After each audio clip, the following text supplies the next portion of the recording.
Imaginemos que a realidade é um palco, onde cada um de nós é um ator desempenhando um papel em uma peça grandiosa. O que chamamos de vida é, na verdade, uma manifestação da nossa consciência, um espetáculo elaborado que se desenrola dentro do que na filosofia oriental é conhecido como Maya, o véu da ilusão.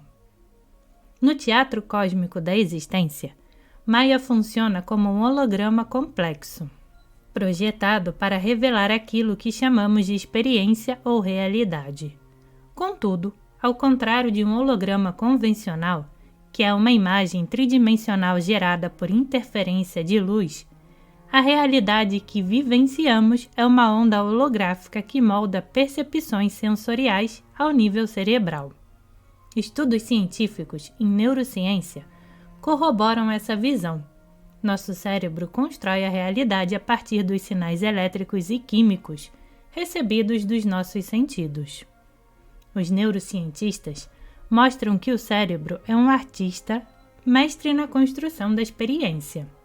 Por exemplo, quando você vê a cor vermelha, o cérebro não apenas processa a luz com um comprimento de onda específico, mas cria a sensação de cor a partir desse input.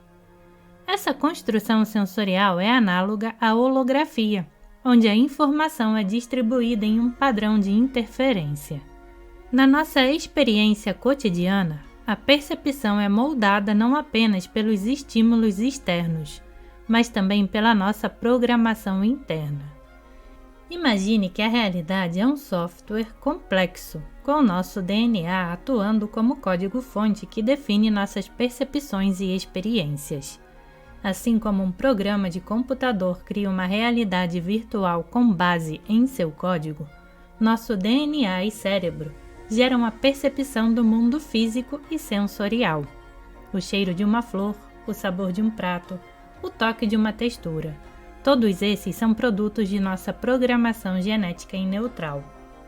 A biologia molecular revela que nossos sentidos são frutos de interações complexas entre genes e ambiente. Receptores sensoriais especializados detectam estímulos específicos e enviam sinais ao cérebro, onde são interpretados como experiências. Assim, o que consideramos real é uma construção neurobiológica, uma projeção holográfica criada pelo nosso sistema nervoso. Dentro dessa analogia, o ego pode ser visto como o sistema operacional que inicia o software da nossa consciência. Ele é a interface primitiva que interage diretamente com a realidade. No entanto, é a nossa consciência superior, a parte de nós que observa e reflete, que tem o poder de corrigir e ajustar o programa para melhorar nossa experiência de vida. Quando enfrentamos conflitos ou desafios, o ego pode reagir de maneira instintiva. No entanto, é através da autoobservação e reflexão que podemos ajustar nosso código interno. Por exemplo, quando lidamos com dor emocional, podemos usar práticas de atenção plena e autoanálise para compreender e corrigir as percepções e reações que a causam. Esse processo de correção é semelhante à depuração de um software para eliminar erros e melhorar seu desempenho. Considere a dor física como um exemplo prático. Cientificamente, a dor é um sinal transmitido pelos nervos ao cérebro, onde é interpretada como desconforto. No entanto, a intensidade e a percepção da dor podem ser moduladas pela mente. Estudos clínicos mostram que técnicas como meditação e visualização podem reduzir a percepção da dor, indicando que nossa consciência pode alterar a holografia da dor. Da mesma forma, a prática da gratidão tem sido associada a melhorias na saúde mental e emocional. Quando mudamos a forma como interpretamos e reagimos a nossas experiências, podemos ajustar a realidade que vivenciamos, ajustando a programação que o nosso cérebro executa. Para ilustrar a complexidade da nossa jornada, pense na diferença entre observar uma tartaruga em movimento e dirigir um trem-bala.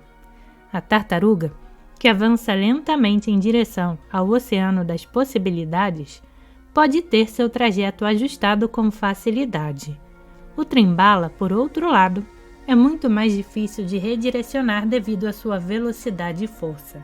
Aqui, o corpo é a tartaruga, movendo-se lentamente em direção ao destino. A consciência é o trem-bala, onde pequenas imperfeições podem resultar em desvios significativos. Assim como a tartaruga se move com calma e pode ser ajustada com precisão, nosso corpo e a percepção podem ser moldados com paciência e consciência. O olho, que muitos consideram um espelho da alma, é uma metáfora para essa complexidade. O olho é como uma câmera fotográfica, e o cérebro é o processador que transforma as imagens capturadas em uma experiência contínua de realidade. No entanto, ao contrário de uma câmera que pode registrar imagens instantaneamente, o olho humano e o cérebro trabalham juntos para processar e interpretar a luz e os estímulos visuais com um pequeno atraso. Esse fenômeno leva à ideia de que o olho, de certa forma, nunca vê o presente. Ele está sempre capturando e interpretando o passado. Quando a luz entra no olho, ele passa através da córnea e da lente, que focam a imagem na retina. A retina, composta por células fotossensíveis, chamadas bastonetes e cones, convertem a luz em sinais elétricos. Esses sinais são então transmitidos ao cérebro via nervo óptico, onde são processados e interpretados para formar a imagem que percebemos. Esse processo não é instantâneo. A conversão de luz em sinais elétricos e a transmissão desses sinais ao cérebro levam um tempo muito pequeno, mas mensurável.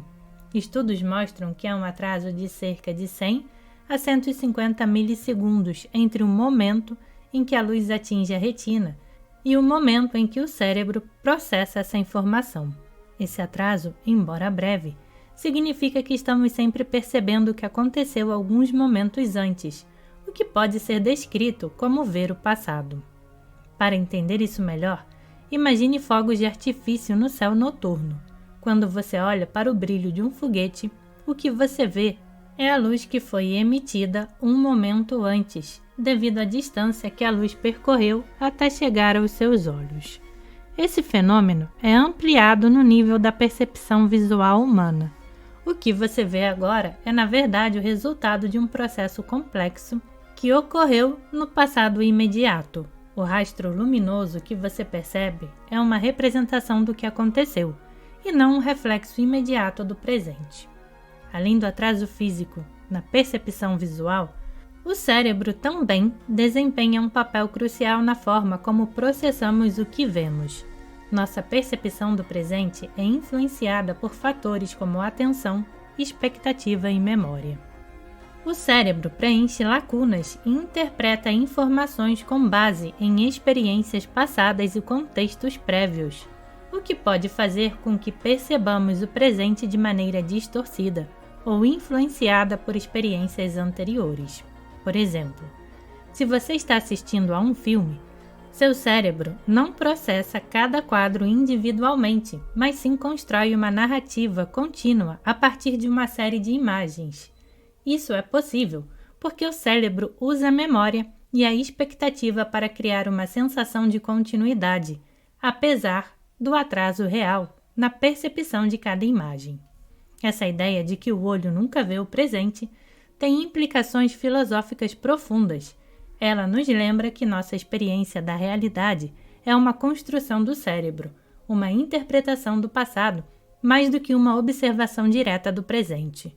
Isso ressoa com conceitos filosóficos de que a realidade é uma construção mental ou holográfica, como discutido na teoria de Maia. Do ponto de vista científico, esse atraso na percepção visual destaca a complexidade do processo de percepção e a maneira como nossos sentidos e cérebro colaboram para criar a experiência consciente. A ciência cognitiva e a neurociência continuam a explorar essas dinâmicas, revelando como a percepção é uma interação entre estímulos externos e processos internos de interpretação e memória. Assim, ao observar e ajustar nossa realidade interna, estamos, na verdade, modificando o holograma da nossa existência. Cada escolha consciente e cada ajuste na nossa percepção contribuem para uma experiência mais equilibrada e harmoniosa.